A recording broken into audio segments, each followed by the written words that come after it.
കോൺഗ്രസിന്റെ ഗ്യാരണ്ടി കെണിയിൽ ജനങ്ങൾ ചാടില്ലെന്ന് ഡിവൈഎഫ്ഐ സംസ്ഥാന അധ്യക്ഷൻ വി വസീം 24നോട് വയനാട് ദുരന്ത ഭൂമിയിൽ വാഗ്ദാനം പാലിക്കാൻ കഴിയാതെ കോൺഗ്രസ് ഇളിഭ്യരായി നിൽക്കുകയാണ്. മതം പറഞ്ഞും വർഗീയത പറഞ്ഞും വോട്ട് വാങ്ങാനുള്ള മുസ്ലിം ലീഗ് ശ്രമം തീക്കളിയാണ്. അതിൽ നിന്ന് മുസ്ലിം ലീഗ് പിന്തിരിയണമെന്നും വസീഫ് പറഞ്ഞു.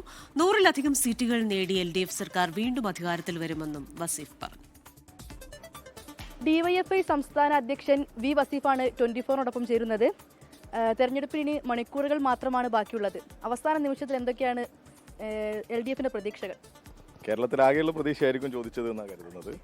തീർച്ചയായിട്ടും കേരളത്തിൽ വിവിധ സർവേകൾ ഇപ്പോൾ വന്നു. ആ സർവേകളിലൊക്കെ പറയുന്നത് ഒരു 80+ സീറ്റുകളാണ്. ഞങ്ങൾ പ്രതീക്ഷിക്കുന്നത് 100-ലധികം സീറ്റ് കിട്ടും എന്ന് തന്നെയാണ്. ഇടതുപക്ഷം ഗവൺമെൻറ് പുനരധിവാസ പ്രവർത്തനത്തിന് ഏറ്റവും മാതൃകാപരമായ ഒരു പദ്ധതി മുന്നോട്ട് വെച്ചു. ടൗൺഷിപ്പ് എല്ലാവരും അംഗീകരിച്ചു. ആ ടൗൺഷിപ്പ് പദ്ധതിയിലേക്ക് ഇവർ പണം കൊടുത്തിട്ടില്ല. പകരം ഇവരെന്താ ചെയ്തത്? മുഖ്യമന്ത്രിയുടെ ദുരിതാശ്വാസ നിധിയിലേക്ക് 1 രൂപ പോലും കൊടുക്കരുത് എന്ന് KPCC പ്രസിഡന്റ് പറയാണ്, പ്രഖ്യാപിക്കുകയാണ്. അങ്ങനെ ആപ്പ് ഉണ്ടാക്കുക. അവസാനം എന്തായി? ആപ്പുമില്ല, കോപ്പുമില്ല. ഗത്യന്തരമില്ലാതെ അവർ ഭൂമി എടുത്തു. ആ ഭൂമി തന്നെ 3.5 ഏക്കർ ഭൂമിയാണ്. ആ ഭൂമിക്ക് തന്നെ കൊടുക്കാൻ ഞങ്ങളിൽ പണമില്ല എന്ന് അവർ പറയുക. ആ 3.5 ഏക്കറിൽ അവർ പ്രഖ്യാപിച്ച 230 വീട് ചുരുങ്ങിയത് അവർ പറഞ്ഞല്ലോ, അതുണ്ടാക്കാൻ പറ്റുമോ ഇല്ലേ? ജനം മനസ്സിലാക്കേണ്ട ഇതൊക്കെ ഇല്ല എന്നുള്ളതാണ്. പിന്നെയും പ്രതിപക്ഷ നേതാവ് പറഞ്ഞു അവിടെ പണി നടക്കുന്നില്ല. അവസാനം ആര് പറയുന്നു? KPCC പ്രസിഡന്റ് പറയുന്നു ഞങ്ങൾക്ക് 5.28 മറ്റോ കോടി രൂപയാണ് ആകെ കിട്ടിയത്, ഞങ്ങൾക്ക് പിരിച്ചിട്ട് പണം കിട്ടിയിട്ടില്ല എന്ന് ഈ സമൂഹത്തോട് പറയാം. അതായത് ഈ സമൂഹത്തിൻ്റെ മുമ്പിൽ, അതും ദുരന്തത്തെ മുൻനിർത്തി പറഞ്ഞ വാഗ്ദാനമാണ്.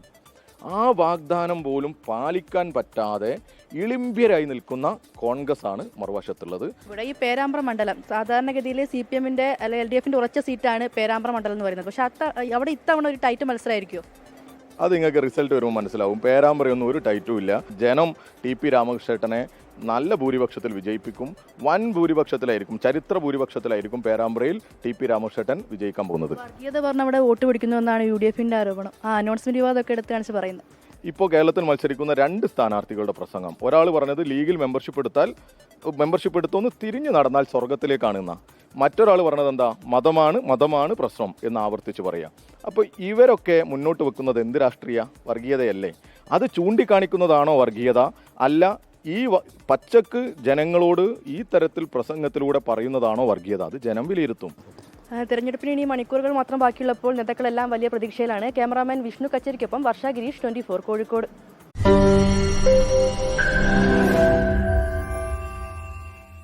ലോകത്തെവിടെയായാലും ഏത് സമയത്തും 24 വാർത്തകളും ഓഗ്മെന്റഡ് റിയാലിറ്റി പാക്കേജുകളും എക്സ്പ്ലെയിനറുകളും വിശദമായി കാണാൻ ഞങ്ങളുടെ YouTube ചാനൽ നിങ്ങൾക്ക് സബ്സ്ക്രൈബ് ചെയ്യാം.